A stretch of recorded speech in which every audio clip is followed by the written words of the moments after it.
Hi, my name is Ophi YouTube Videos. I am a feminist and a lesbian, and I make conversational commentary videos about both of those things. And though it has been a few months since we've circled into Eat Predators coverage, Alexa Nikolas is back too, so are we. I haven't talked about Alexa other than in passing mentions.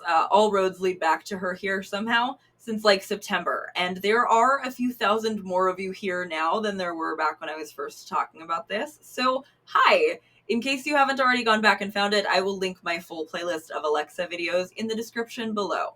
Oh, and if you don't want to watch the whole playlist, you really could probably get away with just watching the one about Alexa's stream about Adam McIntyre and Kat Tenbarge, and the one about Alexa leaking the documents.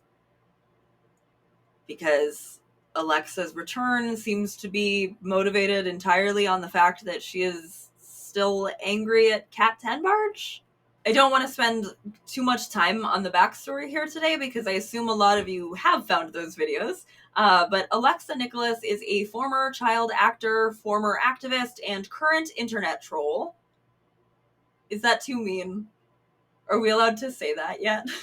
So, okay, I am skimming over a lot here. I'm skimming over the foundations of Eat Predators. I'm skimming over all the reasons why we know it was never a one-woman show, the way Alexa likes to present it as. I'm skimming over even the other lawyer that she once had representing Eat Predators and how she has now forcibly come out against Joe Dunn. I'm also skipping over things we've already talked about in their own videos, the most recent time I was talking about Alexa, so we're not going to be going over her betrayal of Drake Bell's victim, even though that will come back up. We're skimming like all the way to her showing back up recently. And I mean super recently. Well, maybe not super recently, depending on when you're watching this video, but on January 30th, 2025. A Blue Sky account popped up. I wanted to maintain skepticism for a little bit, even though my gut told me immediately that it was Alexa, but she linked out to it from her other social media profiles, so I have no reason to believe this is not Alexa. Hi, period, winky face. Reporting where? Reporting for who? Power to survivors! Power to survivors. Why do you no longer work for MSNBC? I would like to know. And once again, why did you share a legal letter from your employer, one that you were not CC'd on, with Adam? Why did you also send your questions about the proposed story to him, a third party? I have more questions, too, about the defamation. With a screenshot of Kat Tenbarge's Blue Sky profile. Why did you maliciously mislead the public by claiming the documents were sealed when you knew they were not? Why did you falsely claim they were not redacted at all when you had them in your possession and knew they were redacted? Intentional deception isn't journalism. The public deserves answers. Why did you knowingly acknowledge that my stalker was dangerous, yet still reach out to him for comment? Why did you recklessly put my life and my toddler's life at risk by engaging with someone who has a documented history of threats against me? Do you believe journalists should be held accountable for misleading the public with malice? Why did you pose for a photo with Adam, the YouTuber who called me Alexa Nikolas's nightmare? Was this meant to align yourself with someone publicly IMO targeting me? What message were you trying to send as a journalist? Does this nightmare include the danger you IMO intentionally created by reaching out to someone I have a restraining order against due to D3 &TH threats? At cat10barge.bluesky.social, I will ask more if or without you answering these, since I am well within my rights, but here is enough for now. And then I guess it wasn't enough because she continued, why did you claim the documents were sealed when you knew they weren't? Look at the date. It says Cleveland police records. You also knew they were redacted, but falsely said they weren't maliciously IMO. Why spread these lies and accuse me of undermining the victim? Reckless and malicious IMO. I had to show you they were not sealed because you were claiming they were in your questions to me. It's called defense. So after that, there was just one more. It's not part of the same thread, but it was the same night. Andrew Brettler represents and defends Eat Predators. If you can't comprehend or get it and feel the power for survivors, then I do not know what else I can say. Think about it.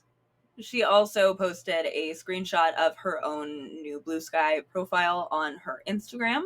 Caption, it's a new perfect day. Hi, winky face. And then she also posted screenshots of the first 2 posts in that thread. I have questions and deserve answers. If any comments are in support of this behavior, I will be blocking and deleting. I have more questions. On the one where she had the screenshot of the back and forth with her and Kat that she has already leaked, where she said, I know you said you don't want the Drake Bell docs on the phone from the Cleveland police records, so I'm still not sure what she thinks it's proving, but she posted that with, oops, I did it again, kissy mouth emoji. On that last one about Andrew Brettler represents and defends Eat Predators. If you can't comprehend or get it and feel the power for survivors, then I do not know what else I can say. Think about it. Her caption is, if you don't get the power of it, then I have nothing to say to you. Survivors made it! Exclamation point. I will not take any ill-will defeat from this. This is a great victory! Exclamation mark. Power to survivors! All caps, exclamation mark. Someone asked her in very good faith, in my opinion, IMO, I should say, I want to understand, and this isn't coming from a negative place, is it a case of feeling like you're getting power back by having someone who previously defended a predator now representing a survivor? And Alexa's response, full of explanation for herself as always, Andrew Brettler defends Eat Predators. Heart emoji.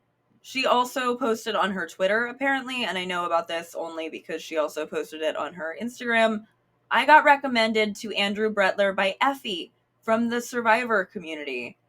IDK anymore. Effie, you are mean to diss me when you referred him to me. I want healing for you, but you would do the same thing. Here I am being human. And then there are screenshots of House of Effie on Instagram messaging back and forth with Alexa.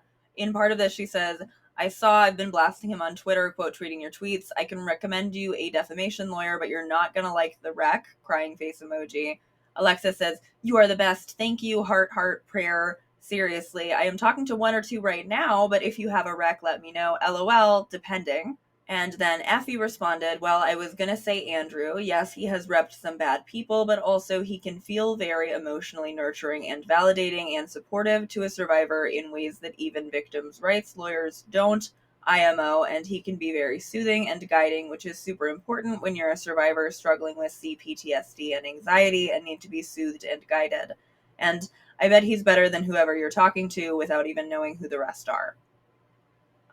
My response to this is that House of Effie on Instagram, while she is also a survivor, is not running a survivor-led collective called Eat Predators, and so therefore it's not enough for me to completely absolve Alexa of any responsibility just because somebody once gave her advice that I think is bad advice. There are more interactions. You can find them on Twitter yourself. I don't want to read all of them, so I'm not going to. Between House of Effie and Alexa. Just it's not something that I want to get terribly involved with, but I do want to offer the rest of the context that we currently have for Effie suggesting Andrew Brettler. Effie's response is, you said Brandon Quinn was threatening to sue you for defaming him, and Andrew was the only defamation lawyer I'd heard of. This was to help you when you were going to get sued by Brandon Quinn, not so you can later use him to intimidate journalists like Kat from NBC, reporting on your own volunteers who were later speaking out about how much you mistreated them when they were volunteering for your organization. Do you notice you have a years-long pattern of screwing over anyone who's ever tried to help you? There are more tweets in this interaction. I don't want to read all of them. I don't want to get into this trauma that Effie has shared, and I also don't endorse what Effie said in some of these tweets that seems to undermine Alexa's trauma. So that is something I want to stay out of. I just wanted to give you the context that we do have for that. Yeah? Come on up. Yeah, tell me what you think. Hi. What do you think? Hi. Okay, bye. Okay, so beyond this apparent misrepresentation of Effie suggesting that Alexa hire Andrew Brettler, let's begin to unpack Alexa's tweet and why I and so many others here in the Nuance Corner have had such a strong response to it. There has been a repeated claim from Alexa Nikolas every time she talks about this article that Kat Tenbarge was writing about her that, to my understanding, is just completely false, that Kat was somehow working with or using Alexa Nikolas's stalker as a source. I do not believe that this is true. Kat had spoken to other former members of Eat Predators, some of whom had mentioned the restraining order against Shift, but not Shift themselves. Maybe Alexa genuinely believes that Shift was asked for comment for this story, but my understanding is that Shift was not asked for comment. And it's also not hard for me to imagine that there is a world where Alexa does understand that Shift was not asked for comment, but knows that it makes her appear much more sympathetic to pretend as if somebody who she had a restraining order against was asked for comment than to admit that she used her Andrew Brettler lawyer guy to kill a story about her mistreating former members of Eat Predators. We also have what I've already talked about on my video, what I think is an overstatement of harm on Alexa's part when she speaks about the death threats, or she said D3 ampersand TH because she does TikTok speak.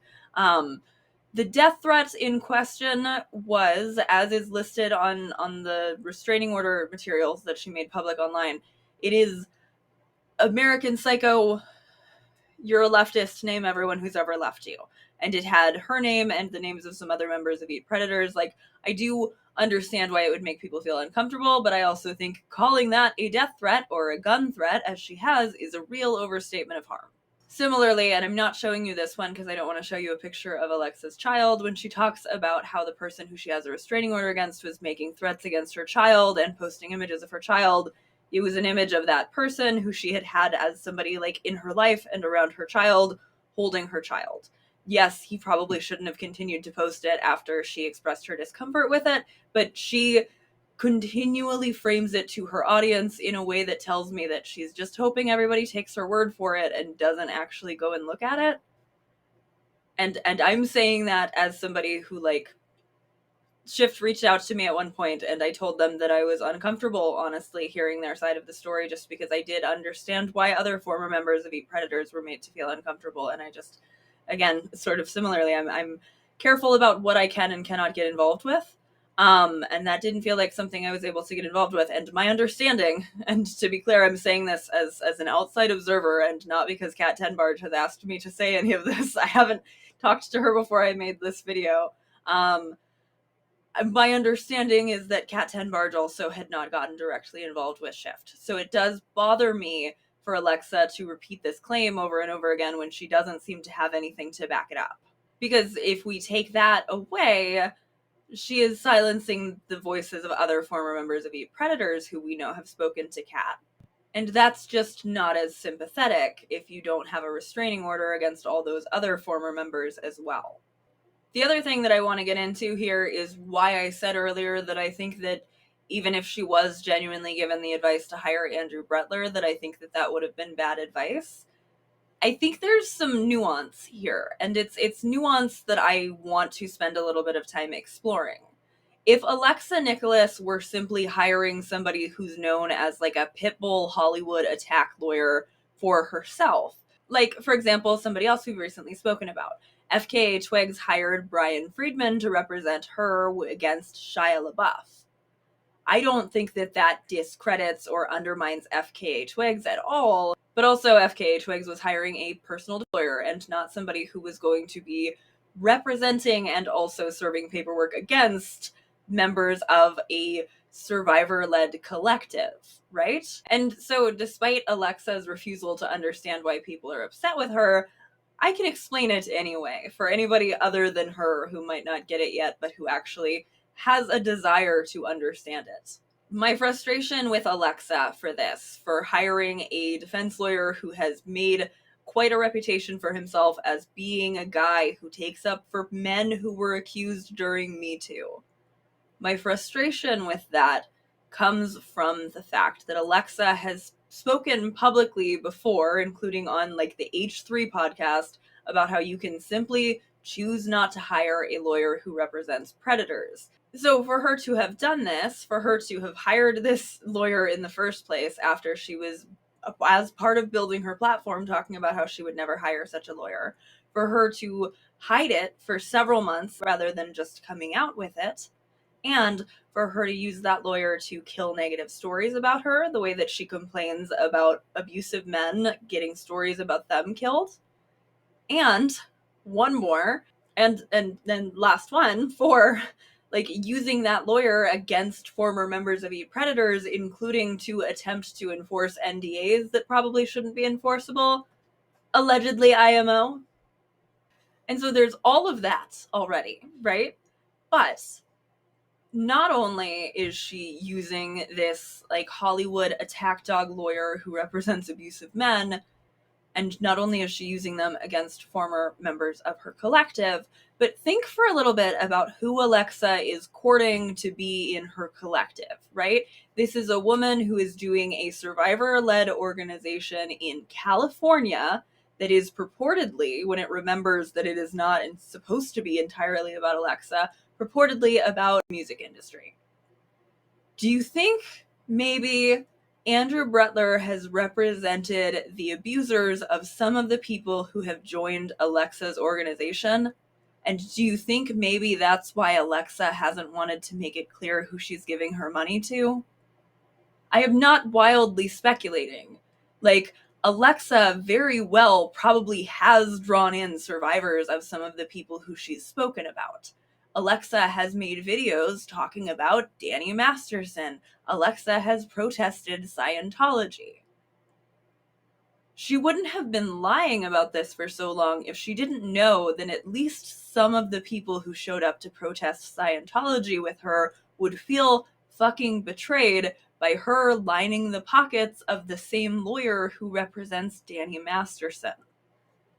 If she didn't know she was doing the wrong thing, she wouldn't be this goddamn furious at the fact that Kat Tenbarge got so close to exposing it. So part of what's so frustrating about this to me, like, she came back just to continue enacting this grudge that she has against Kat Tenbarge.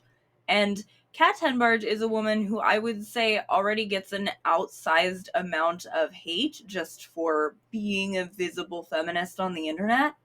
So for Alexa to decide that the best use of her time, the best thing that she can be doing right now is to try to undermine, invalidate even the title of journalist. She and her shitty little husband are both doing shit like putting it in quotes when they talk about Kat, and it's like, okay, she's an actual literal journalist though. But I digress. That is what Alexa has decided the best use of her time is, because she doesn't have a defense for the fact that she is hiring this lawyer who she knows is antithetical to the things that she has already espoused and also to the things that the people she's pretending to represent would want. There are so many things Alexa Nikolas could have come back with, and she could have come back and retained a big portion of her audience who I really think even now still would have continued to give her the benefit of the doubt.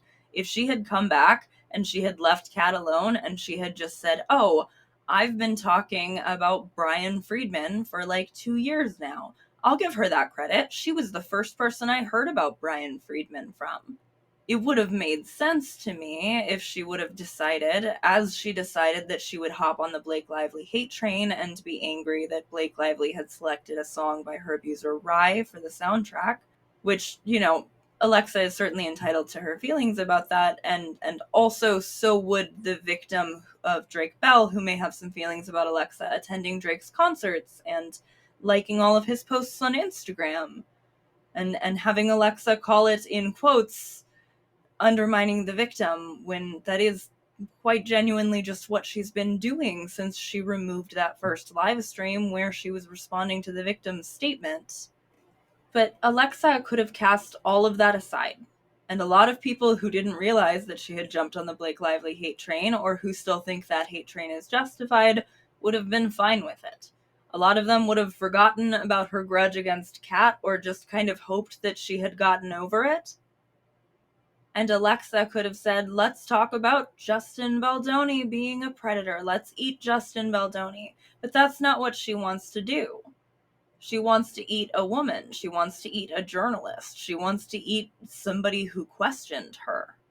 I'd like to read to you a really excellent comment that was left on my community tab post about all of this. Inedible Arrangement, which also great username, said, when the rumor that Brettler was representing Eat Predators started floating around a few months ago, it almost seemed too on the nose to be true, too cartoonishly egregious. We know that survivors of sexual assault and domestic violence are often re-traumatized in court. It's incomprehensible that a supposed survivor advocacy group would choose to be represented by an attorney who contributed to that very re-traumatization. At best, it's further evidence that Alexa is unqualified to advocate for survivors in a professional capacity. Another comment I really, really liked from Elmose23. As a lawyer, I just felt like this was the biggest conflict of interest, and yet the most frustrating part of the legal field is knowing it's not. An attorney to both predators and the victims/survivors left in their wake makes absolute zero sense just on moral grounds alone. This was all we could talk about today at the office, and I mentioned your channel to my coworkers because we need more attorneys in the Nuance Corner. That's very cool. But I really, really agree with this. The thing is like, I completely, even just cognitively, like, yeah, there's nothing that makes it so that Andrew Brettler couldn't have taken this job. It's genuinely just that I feel Alexa should have known better, and I'm frustrated that she didn't. And I'm also frustrated by this, like, tripling down of, well, if you're angry, you just haven't thought about it long enough, because this benefits me extremely well. And I'm sure it does. It got Kat Tenbarge's article killed. It's frustrating and it's disappointing, and yeah, I mean, I think cartoonishly egregious is a really great word for it. I don't think that there's any coming back from this. And again, if she had come back in any other way, maybe there would have been, until this lawyer came out. And even still, if she had just come back and said, yes, this is my lawyer, and also we're doing this now, rather than going straight for attacking Kat, which I do feel, and Adam McIntyre pointed this out in his video, and I agree, I feel part of her desire in moving over and doing that on Blue Sky is that Kat Tenbarge has a lot of followers on Blue Sky, and so she wanted to gain more notoriety on a new platform, so she picked a fight. But if she had returned in almost any other way, I feel like a lot of the people who would have been willing to give her another chance and would have hoped that she had done some work over the last few months, who are now going to be more frustrated by her. I mean, just the ratio on that Blue Sky tweet where she was saying you need to think about it more if you don't feel the power to survivors in me giving Prince Andrew's lawyer money. Just it's a ratio. I mean, we know from how mad she got when Adam joked about that she doesn't like that, but she got ratioed even on Blue Sky, and Blue Sky is pretty nice despite apparently her attempts. Like, that's another thing. You were already on Twitter. You know Kat is still on Twitter. You came to Blue Sky intentionally to pick this fight, and it was a fight that made you look so much worse than you already looked. JC says, your pivot is a little personal to me because I reached out to you about my traumatic episode with that YouTuber, and we talked for 2 hours, and then you decided I wasn't a perfect victim, a concept I thought you rejected. Now I understand there was no clout to gain from me. Julie says, girl, when I tell you I already threw my Eat Predator shirt away and am so thankful I did, knowing in my gut that you are a complete fraud. Both of those responses, more likes than any of the tweets in Alexa's initial thread on Blue Sky. JC also said, it's so wild to me that you switched teams and that you probably would claim that Danny Masterson's Scientology trauma made him traumatize other people. Bizarre, even. And Annecy says, you terrorized me, my friends, and several other traumatized abuse survivors to the point we ended up in hospitals for several different reasons. For me, I almost ended my life because I was so distraught by how you treated survivors I cared about, and I lost what felt like a safe space that I put so much effort into helping and supporting since summer 2022. However, I am in a better place since leaving Eat Predators, which was practically a cult. Kat didn't even need her article because you're publicly destroying your own reputation. You need to take a step outside of yourself. If you're not in therapy, go to therapy. If you are, tell your therapist what people's criticisms are of you because they're valid. They're not attacking you. Tell your therapist what you've done, down to posting court documents of someone's trauma that she experienced as a minor after hanging out with the man that assaulted her. Tell them how you treated the people who worked for you. If you are in therapy and being told you're doing the right thing, then you are not being honest with yourself or anyone else. You are the thing you claim to fight against. Eat Predators could have been such an important movement. It's sad that it's not what we thought it was. It's sad you're not what we thought you were. And now you hire a lawyer notorious for defending abusers, including those of some of my own friends and an abuser in the same circle as my own abuser. Move on from this, Alexa. You're making things worse for yourself and other survivors. Find something new to put your energy into that is actually good. Leave these people alone. Leave survivors alone.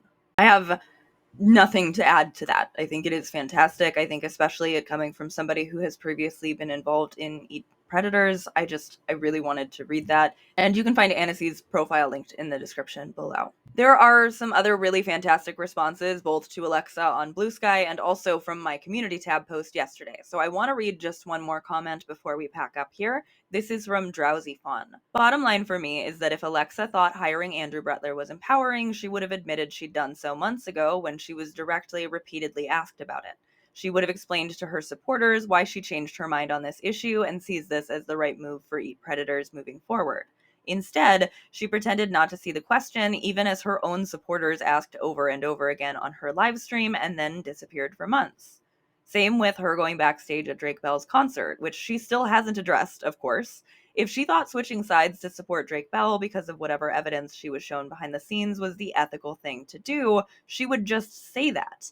Instead, she talked in circles on stream denying that was the case, while her nasty little husband posted in chat directly saying Drake's victims lied and the docs prove it, which she then leaked, obfuscating her position and then having her husband act as her mouthpiece so that the ones who get it, but she doesn't open herself up to the level of criticism she would if she made a clear public statement herself is just pathetic.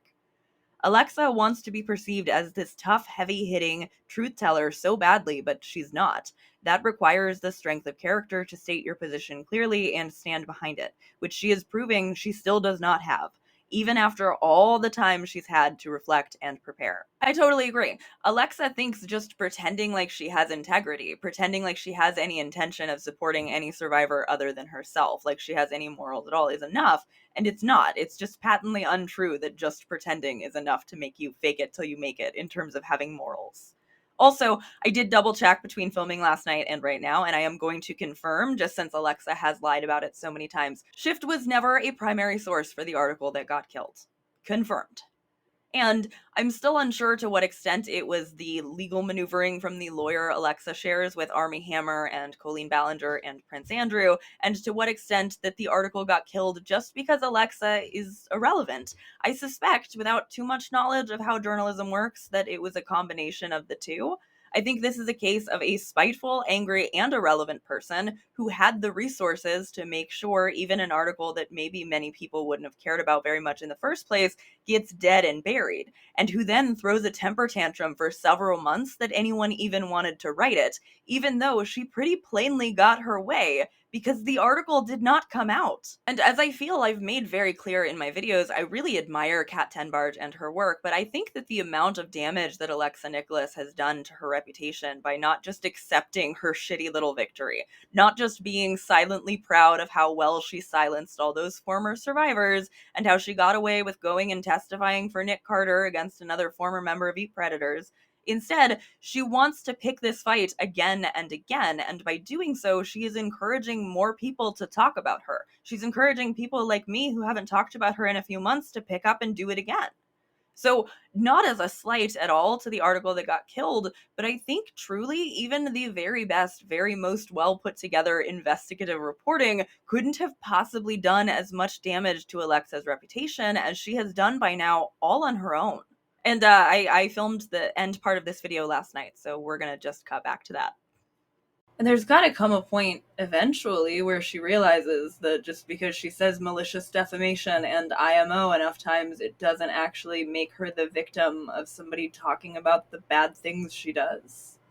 This is less of an in-depth case study than I usually do, but I wanted to put something out. I've been doing like weekly videos even when I don't feel well enough until the end of the week to actually make a video. So let me know what you think. I would love to know what you think. I really, really appreciate everybody who did respond in my comment section on my community tab post, and also my Patreon friends. Thank you, asking me if I was going to talk about this, and I was like, yeah, for sure, 100%.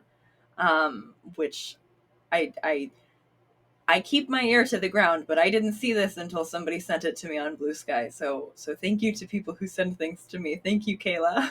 Thank you so much to my Patreon subscribers, a few of whose names you can see on the screen right now. Patreon is a fantastic way to help support me financially. I do this full time, not out of like confidence, but out of just being too disabled to hold down any other kind of work. It's a huge, huge help. So are one-off coffee donations. There's a link for that in the description as well. Thank you so much to everybody who has supported me financially through the coffee, through the Patreon. And also thank you to everybody who has supported me in less financial ways, like by watching my videos all the way through to the end, recommending my videos to people who you think might like them at your law firm or otherwise. We're already almost at 12,000, which is wild. Like, we're so close, maybe even by the next time I record, we'll have hit 12,000, which is really awesome. Thank you so much. Thank you to everybody who has subscribed. Maybe consider subscribing if you haven't already. We will certainly talk about Alexa again. It just won't be for a while unless she keeps picking this fight again. And she might have to say more next time she picks the fight for there to be another update. We'll see. But thank you for watching. I love you very much.